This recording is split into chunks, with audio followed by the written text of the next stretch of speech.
আসসালামু আলাইকুম। সবাইকে রমজানুল মোবারক। সবাই কেমন আছেন? আশা করি আলহামদুলিল্লাহ সবাই ভালো আছেন। তো আজকে আমি ইফতার উপলক্ষে বানিয়েছি গাজরের হালুয়া। এই হালুয়াটা খেতে অনেক মজা আর বানাতেও খুব সহজ, তাই ভাবলাম আপনাদের সাথে শেয়ার করি।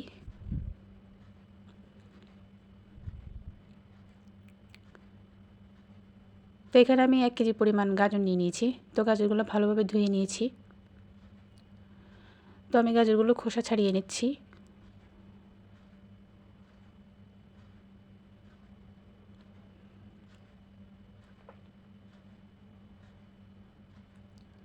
তো আমার গাজরগুলো খোসা ছাড়ানো হয়ে গেছে।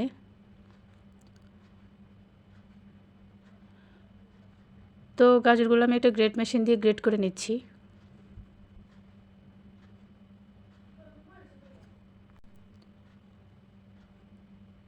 তো আমার সবগুলো গাজর গ্রেট করা হয়ে গেছে।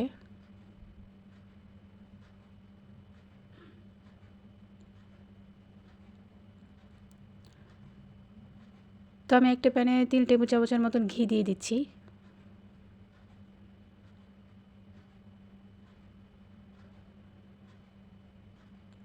তো ঘিয়ের মধ্যে আমি দিয়ে দিচ্ছি 3টা এলাচ। তো ঘিয়ের সাথে এলাচগুলো ভালোভাবে ভেজে নিচ্ছি। ভেজে নেওয়ার পরে দিয়ে দিচ্ছি গ্রেট করা গাজর। তো আমি গাজরটা ঘিয়ের সাথে ভালোভাবে ভেজে নিচ্ছি।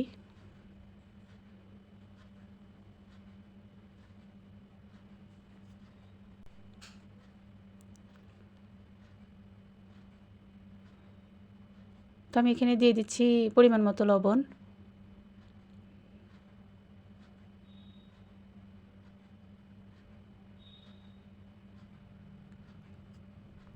তো আমি এখানে কোনো পানি ইউজ করব না, এই ঘিয়ের সাথে গাজরগুলো ভালোভাবে ভেজে নিচ্ছি।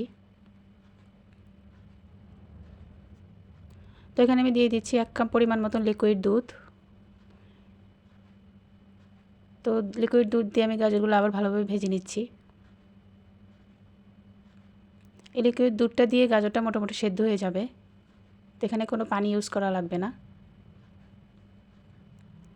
তো আমি এখানে দিয়ে দিচ্ছি 1 কাপ পরিমাণের মতো চিনি। চিনি আপনাদের স্বাদ মতো দিতে পারেন, কম বেশি করে।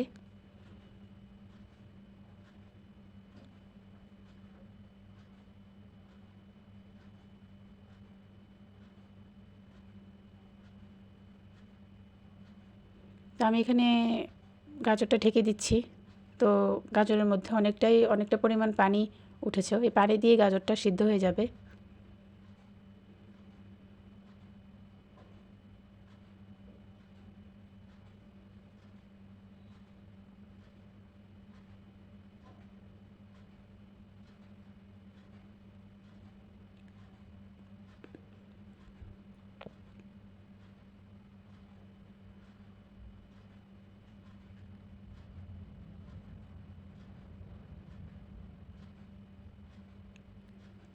তো আমার মোটামুটি পানিটা টেনে এসেছে।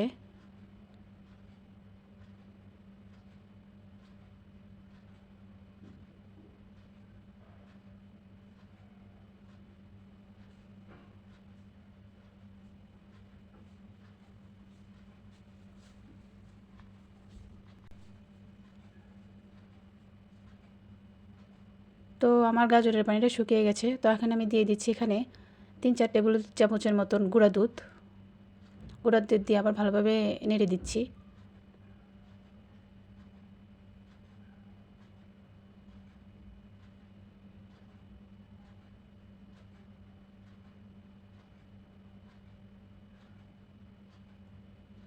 তো দিয়ে দিচ্ছি আমি এখানে বাদাম কুচি।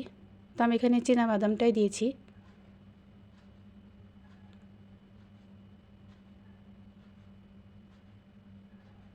তো আমি এখানে গাজরের পুরোটা পানি শুকিয়ে নেব।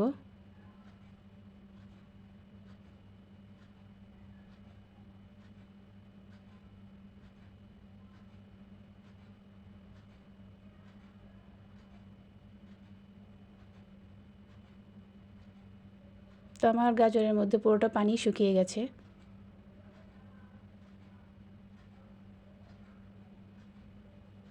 তো গাজরটা আমার রেডি। তো হয়ে গেছে গাজরের হালুয়া। এই হালুয়াটা খেতে অনেক মজা। তো আপনারাও বাসায় ট্রাই করবেন। ভালো থাকবেন সবাই। আসসালামু আলাইকুম।